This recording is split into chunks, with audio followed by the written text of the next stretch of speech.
Alaikum, Assalam alaikum, Assalam alaikum. I see a hero, a child of the times. If you would mind telling me, stumbling on that village named Corfy that inspired the entire project here, what struck you so much by those village people? Well, in 1993, I went to climb K2 in Pakistan to honor my sister Krista, who died from epilepsy. I didn't quite make it to the top.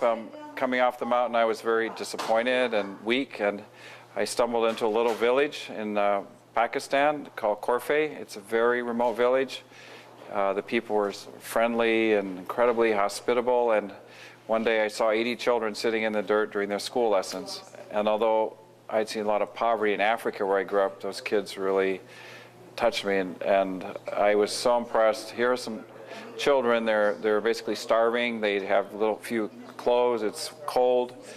They're outside in the dirt during the school lessons. There wasn't even a teacher there. The teacher spent half his time in another village. So I felt, well, they asked me, could you help us build a school? So I made a promise, and that was 1993. So I'm still, 18 years later, still working in Pakistan and Afghanistan. We have 178 schools, and we're really trying to focus on mostly girls' education.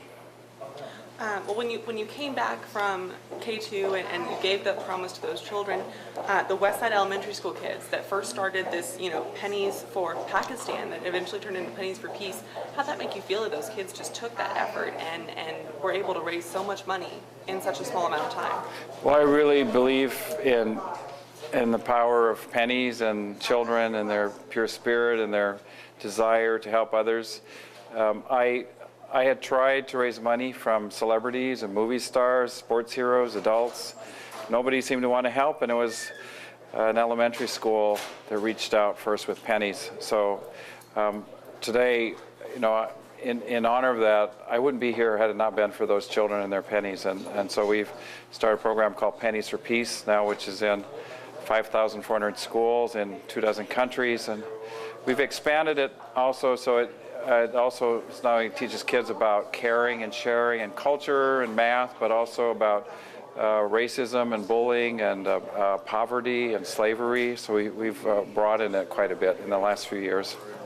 How do you feel being invited to TCU, knowing your book was chosen to be the common reading required by all incoming freshmen to read, and how do you feel about your message getting across to an even larger group of students, just adding on to that group? Well, I'm very honored, and I'm very humbled. I used to visit my grandparents in Texas, so this is a wonderful homecoming, and I feel it's also humbling in that knowing that the book is inspiring people to make a difference, and it's also teaching students to not be afraid to go out and seek their dreams and live their dreams and take some risks. And also, I think one other message is that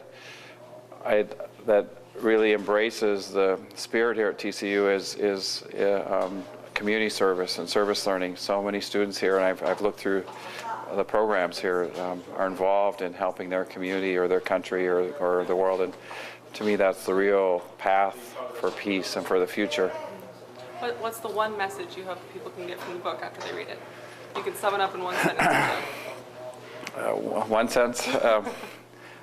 I have a quote: "When your heart speaks, take good notes." And I think we're often so wired with the internet and texting and just constantly plugged in, but we need to unplug and listen to our heart. And I think the best decisions I made in my life were mostly based on my heart, or you say my faith or my intuition, and some of the worst decisions were in my linear logical decisions. So I think it's important that we listen to our heart. And also, if we want to help others, we do have to take care of ourselves first. We have to make ourselves strong, very mentally, physically, morally, ethically strong before If we have problems, then we shouldn't go out into the world to solve other people's problems. So I think it's important to make yourself a strong person, and then you can go out and change the world. Wonderful. Anything else you'd like to add? Let's see. I could talk a little bit about this. You might want to put earlier, but I'll be cutting and pasting. I think one of the greatest challenges we have on this planet is that there are 128 million children in the world today who are not in school, and 78 million of those are females. And I think education should be one of our top national and international priorities, and that every single child should have their right and privilege to go to school. Find a penny, pick it up. Find a penny, have good luck.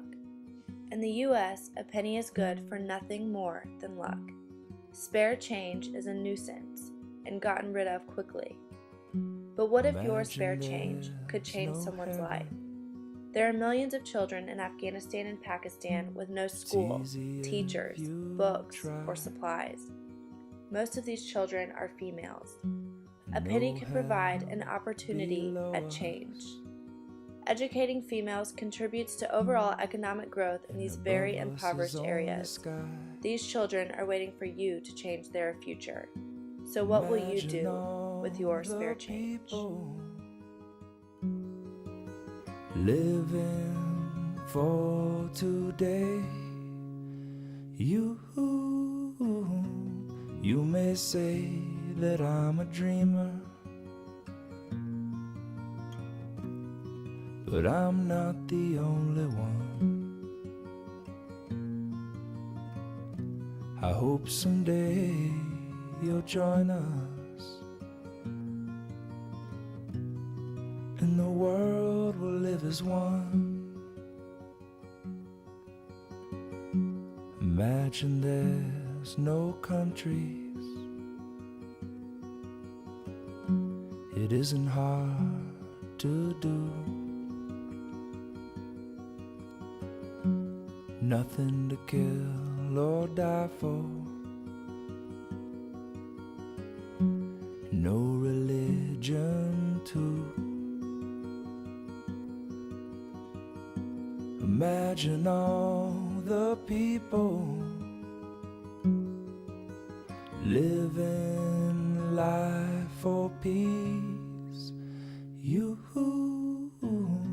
And you may say that I'm a dreamer,